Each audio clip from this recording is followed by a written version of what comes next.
آئیے سب سے پہلے میں بتاؤں کہ یہ مقام جو اللہ نے خواجہ خواجگاں کو عطا فرمایا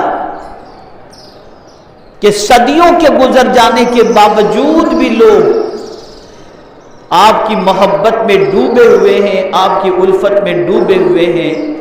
اس کی وجہ کیا ہے؟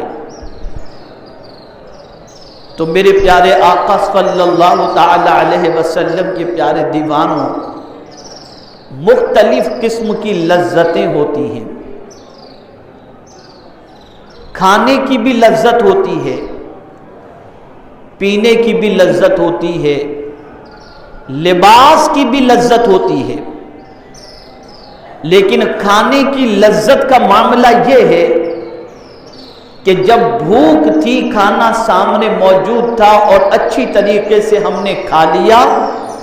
تب لذیذ لگا، لیکن کھانے کے بعد اس کی لذت ختم ہو گئی۔ لباس ہم نے جو پہنا چند دنوں تک پہنتے رہے، پھر اس لباس کی لذت بھی ہمارے دل سے نکل گئی۔ اسی طریقے سے شربت کا معاملہ ہے، اسے بھی انسان پیتا ہے، تھوڑی دیر تک لذت رہتی ہے اور پھر اتر جاتی ہے۔ تو یہ وہ لذتیں ہیں جس میں ہم ڈوبے ہوئے ہیں، لیکن ان لذتوں کا معاملہ پرماننٹ والا نہیں ہے بلکہ لمحاتی ہے، اتر جانے والا ہے۔ لیکن اللہ والے جس لذت کے اندر ڈوبے ہوتے ہیں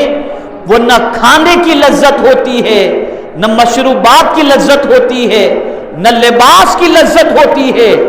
ان کو اگر لذت ہوتی ہے تو اللہ کی محبت کے جام کی لذت ہوتی ہے، اور جب جام محبت الہی وہ پی لیتے ہیں، اللہ کی محبت کا جام جب وہ پی لیتے ہیں تو اس محبت کی کیفیت یہ ہوتی ہے اور اس کی لذت کا عالم یہ ہوتا ہے کہ اس کا نشہ اس طریقے سے کہ سمندر کا سمندر بھی پی جائیں تب بھی نشہ اترتا نہیں، بلکہ انسان کہتا چلا جاتا ہے حل من مزید، حل من مزید، مولا مجھے اور عطا فرما، مجھے اور عطا فرما۔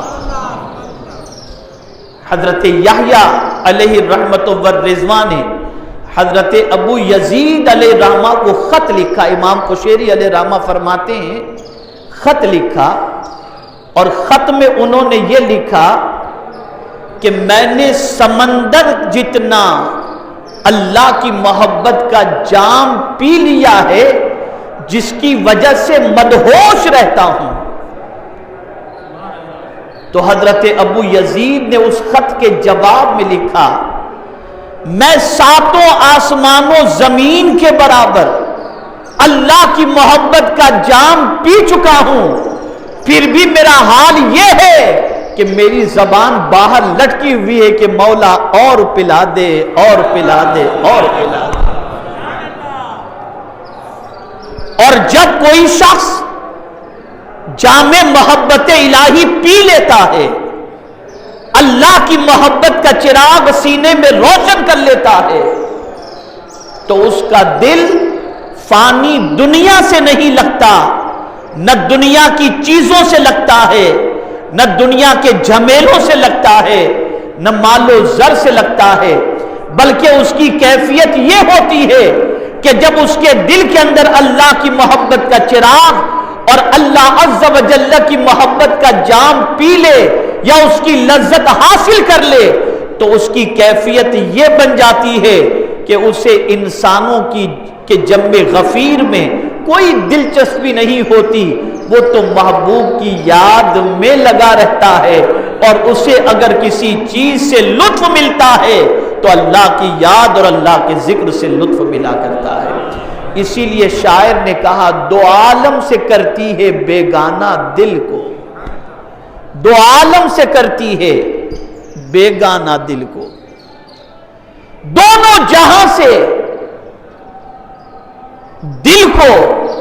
کون سی چیز بیگانہ کر دیتی ہے؟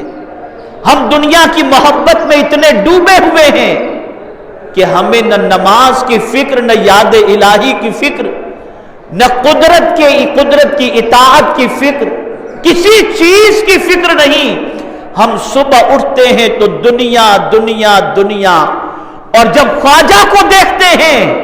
تو دنیا نظر نہیں آتی، بلکہ دنیا پیدا کرنے والے رب کی محبت وہاں پر نظر آتی ہے.